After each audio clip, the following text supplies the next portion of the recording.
All right, so in this video, we're going to be doing section 3.3, solving equations using addition and subtraction. So a couple of things that you need to know. First off is what we call inverse operations. Inverse operations are basically operations that are opposite of each other. So for instance, the adding is the opposite to subtracting. That's pretty self-explanatory.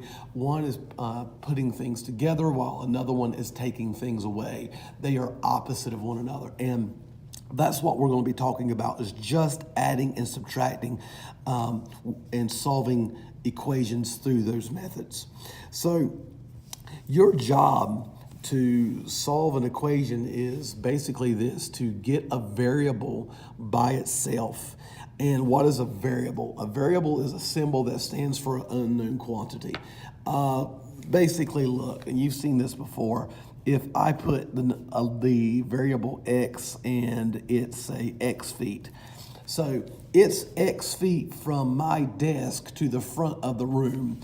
I don't know how many feet that is, but we can put this unknown variable, this unknown quantity, in the place of an actual number. And so that's what we're doing now. We're actually getting equations that have a variable, and our job is to find out what that variable actually is. All right? So in order for us to do that, we use inverse operations. And the way I usually like to say this is that in order to solve an equation, you must SADMAP. All right, and you probably heard this before in my classes. I've talking to the 8th graders and the Math 1 students, but SADMAP is basically reverse Pemdas. It's reverse order of operations, where Pemdas is parentheses, exponents, multiplication, division, adding and subtracting. SADMAP is literally the opposite: subtraction, addition, division, multiplication, exponents, and then parentheses. Now, I will tell you this, for future reference. What we're doing right now is very basic solving equations. And SADMAP is a good starting point, but when you get into more advanced equations, there's a lot more other little intricacies that you will see, but you don't have to worry about that this year. Right now, we're keeping things pretty straightforward.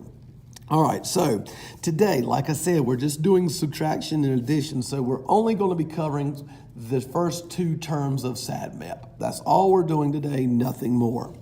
Now, the next piece of this, and I'm going to show you what I mean by, is that whatever I do to one side, this is an important rule, must be done to the other side.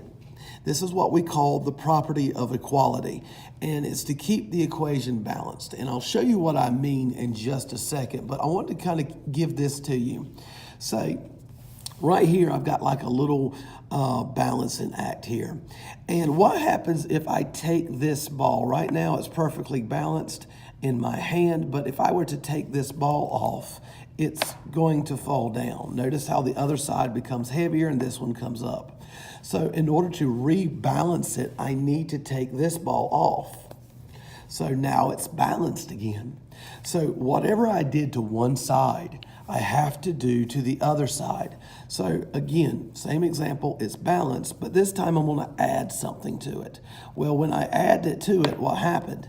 It became unbalanced. So if I added something to this side, I must add something to the other side to regain my balance. All right? This is the concept that you've seen before in basic physics. And this concept is actually a part of math, to keep things balanced. Whatever you do to one side of an equation, you must do another side. So let's actually get into some numbers here. Excuse me, sorry about the voice. The next page right here, it says common word sentences. We're going to talk about that later in the video, but not right now. Let's go ahead and solve these equations. So, solve the equation. Check your solution. What is this asking me? So I have an equation here. It says y plus 12 equals negative 26.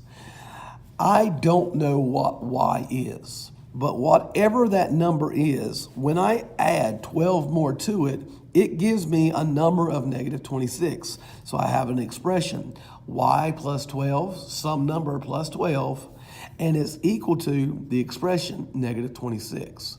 So how do I find out what y is? How do I find that missing number? I don't know what it is. Well, this is where SADMEP comes in. We're going to do reverse Pemdas. And what you need to look at is notice that they're adding here. So reverse Pemdas is literally doing the inverse operation to addition.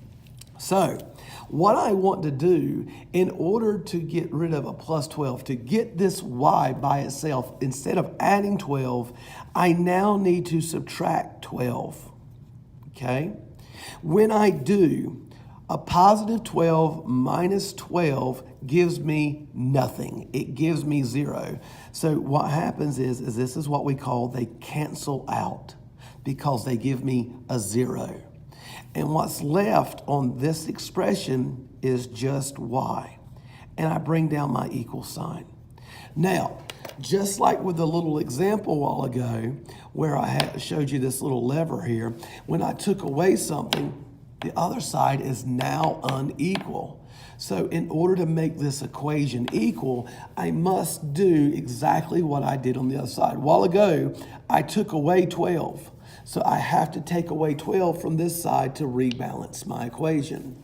So I do the same thing. I subtract 12 from this side of my equation.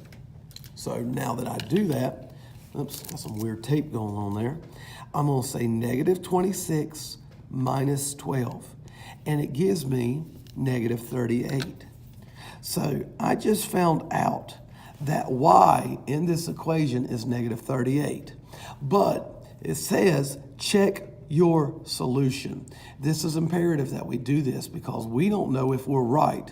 So how do we check our solution? The way we do it is by taking this answer that we got and put it back into the original equation. Well, the original equation was y plus 12 equals negative 26. So we're going to put negative 38 in the place of y.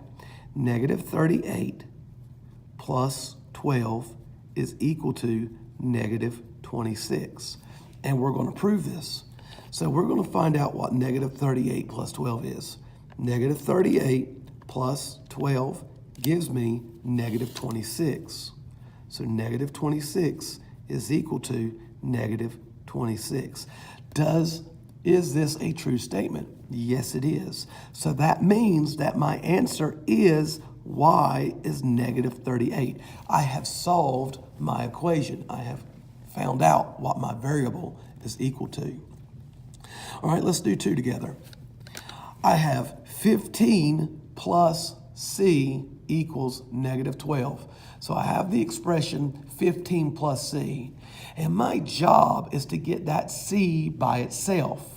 Well, here's the thing. I need to get rid of this 15.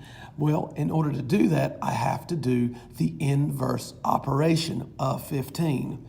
Now, what is the inverse operation of this number? Well, look at it. 15, is there a negative in front of it? No, there is not. But what is there? Nothing. So technically, this is a positive 15. Positive 15, to do the inverse operation, is to subtract 15. 15 minus 15 equals 0, and all that's left is c. So we put that down, and we bring our equal sign down. But just like a while ago, when I take away from one side, my equation becomes unbalanced. So I have to do the same thing to the other side. So I subtract 15 from the other side. Find out what that's equal to. Negative 12 minus 15 gives me negative 27. So I get negative 27.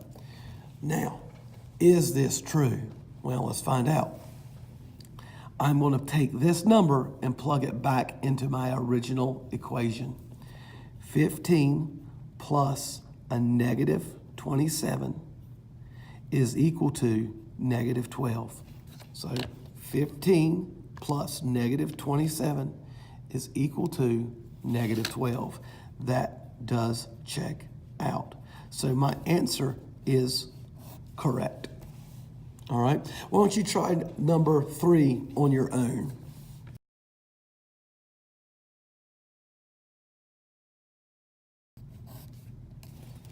What you should have gotten was negative 37 is equal to D. Notice that I subtracted 21 from both sides, and then I checked my answer, and I found out that both sides were equal. So D is equal to negative 37.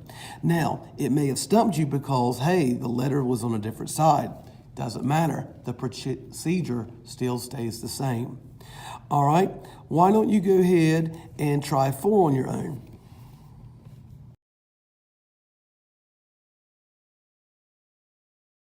You should have got for number 4 was that n is equal to negative 13.1. And notice what I had to do was I had to subtract 12.8 from both sides. And then when I got the answer, I checked my solution. All right, so 15. Well, this one looks a little bit different, but it's not really that much difference. So we're trying to get G by itself. But here's the thing. This time, it says that I'm going to subtract the number from G. And my job is to get G alone. So how do I change this? Instead of subtracting, well, look at what we did before. All of these other problems that we discussed, we had to get rid of a positive number by subtracting. I had to get rid of a positive 21 by subtracting 21. I had to get rid of a positive 12 by subtracting 12. I had to get rid of a positive 12.8 by subtracting 12.8. Why don't you take a moment, try this on, and see if you can figure out how do I get rid of a minus 4.5, minus 4 2/5. What do I do? What is the inverse operation?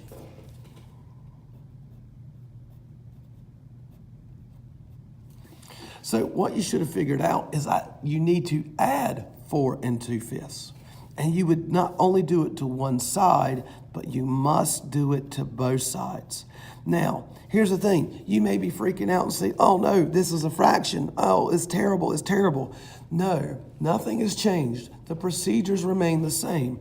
In order to get rid of that subtraction, I must add to it. I do the inverse operation. So, what happens here? Well, just like before, when I subtract 15 minus 15, cancels out.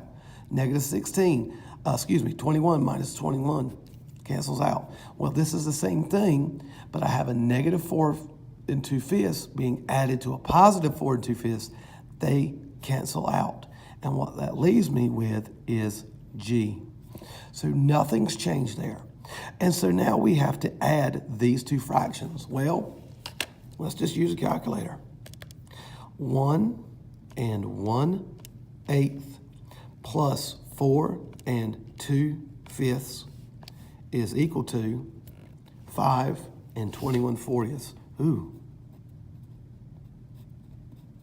5 21/40. Well, we need to make sure that this is right by plugging it back in.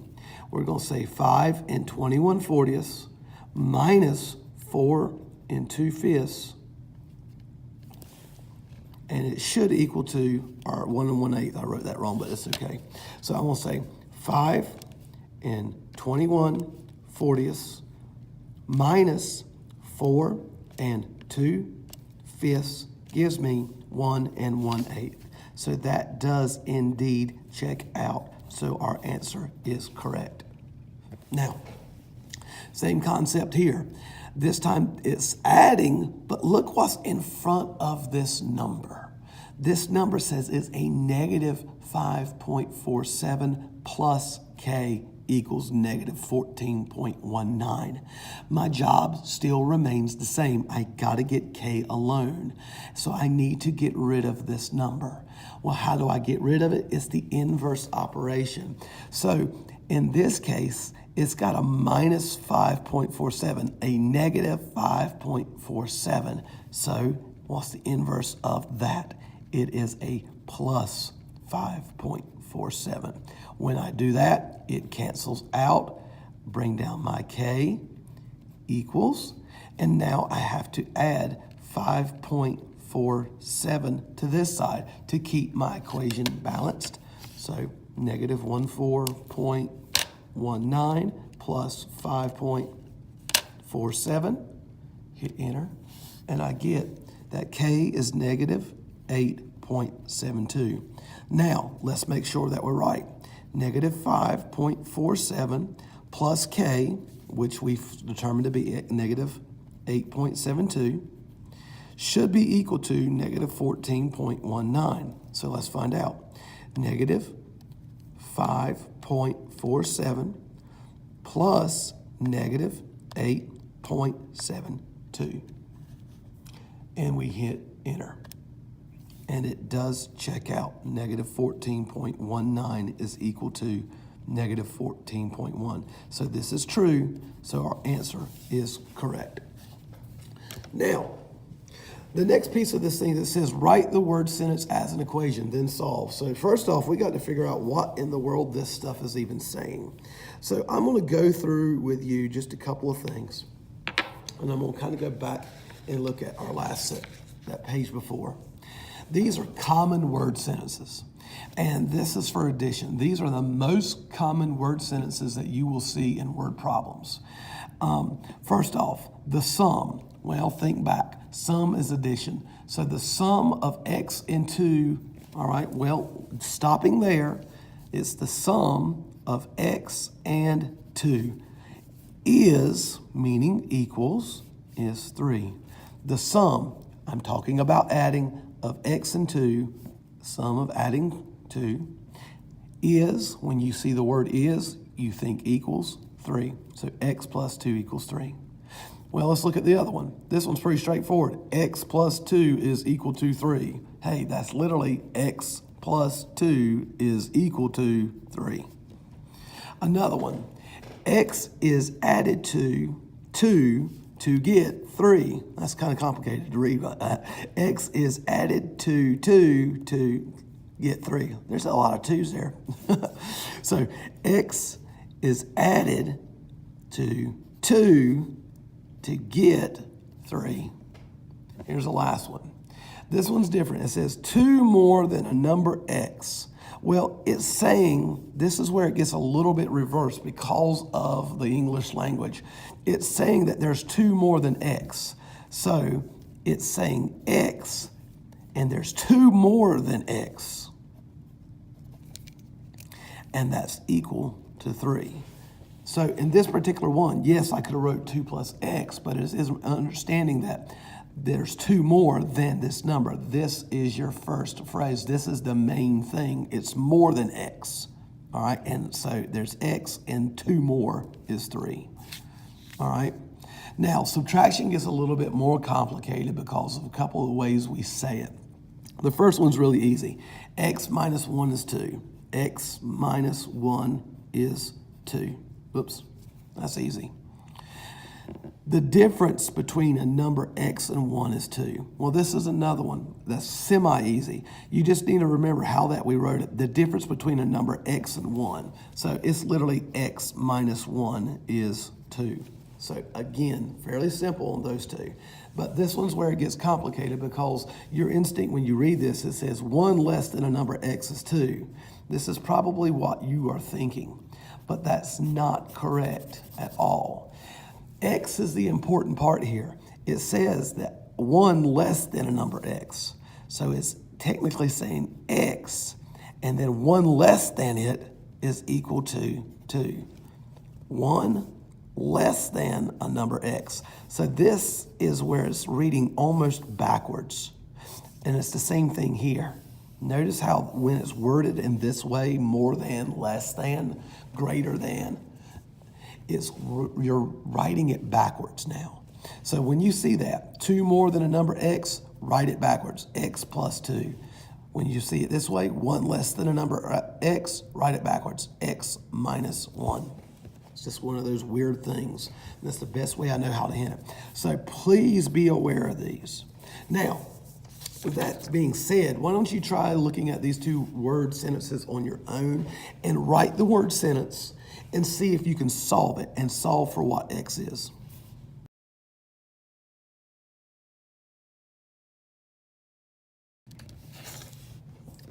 For number 7, 42 less than x is 50. And because it's that weird thing, less than, when you see that, you got to think backwards. So it's really saying x minus 42 is equal to negative 50. Now that we've done that, we basically solve our equation. Since it was subtracting, we have to do our inverse operation of addition to both sides. And when we do, this cancels out. And negative 50 plus 42 gives me a negative 8. So let's find out if this is true by plugging it back in. Negative 8 minus 42 gives me negative 50. By the way, just in case you did not realize what I was doing, when I say negative, a negative number, it is not this button, it is this button. So if I wanted to type in negative 8, it would be negative 8 minus 42.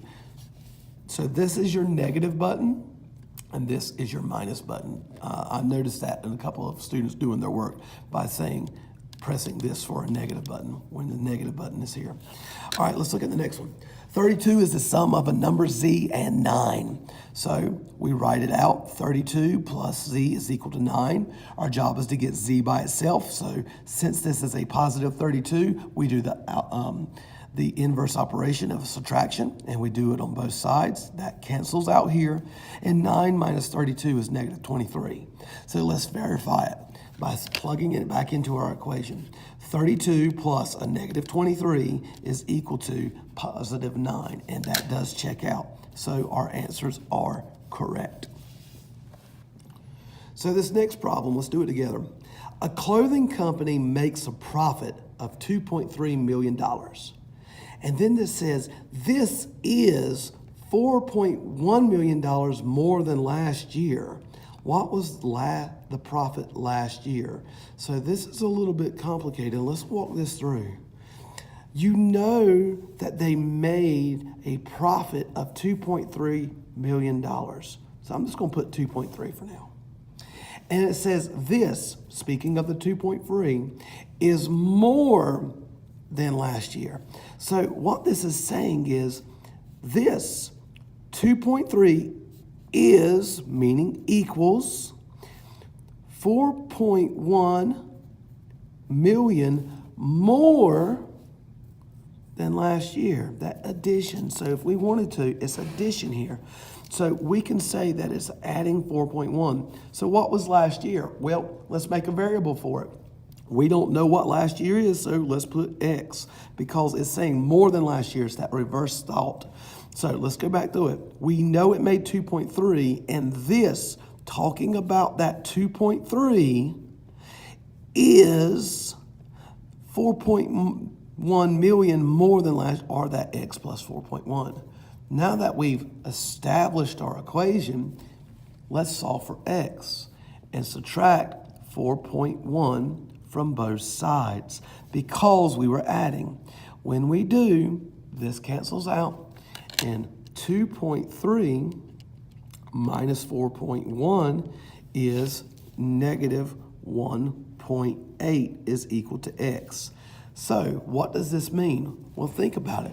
We weren't just talking about normal numbers. We were talking about millions. This company made a profit of negative $1.8 million. In other words, that company didn't make a profit at all. They lost $1.8 million. They had a negative $1.8 million profit. They were in the hole. And that happens sometimes with companies. This is why they go bankrupt. I actually paused the video real quick to do number 10. When I first read it, I didn't like it because it's actually a problem that's not really an equation where I wanted it to. Really, you can solve it kind of like this. It says a drop on a wooden coaster is negative 98.5 feet. So you're going down negative 98.5 feet, just like this. And it says a drop on a steel roller coaster is 125 foot lower. So it's actually dropping down an additional 125 foot. So really all you're doing is subtracting. I'm subtracting negative 98.5 minus 125, and I get that answer of a negative 198 3/4. So this particular question, I'm not going to hold you to it. So I just didn't like the way this was worded. It was not a good question. Anyway, that's the end for this video. Hopefully you've got what you need to understand. Just remember that when you are solving for equations, you are always doing the opposite or operation. To get rid of addition, you subtract. To get rid of subtraction, you add. And that's basically it. I'll see you in the next video. And as always, ask me questions if you need you. And bye-bye.